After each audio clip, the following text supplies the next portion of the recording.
Tukakuta hapa watu wameumia, gari wamegongana na lori. Tulipofika hapo tukapata watu wameumia vibaya sana. Tulipofika hapo tukaanza sasa kusaidia hawa, tukawatoa wote wakapelekwa hospitalini, wengine wakapelekwa nini moja.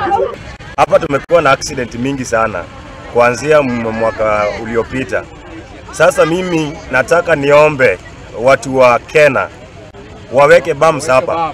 Waweke bumps hapa kuanzia Ngere, Kagoro hadi Nyalenda. Tunataka bumps kwa sababu tuko na mashule hapa ambao watu pia wanatoka, wanafunzi wanatoka. Sasa tuko na soko, wa mama wetu wanaangamia, watu wanakufa hapa barabarani. Juzi tulipoteza kijana hapa, tumepoteza watoto wa shule. Tutigane na icio tukirongoreria ripoti.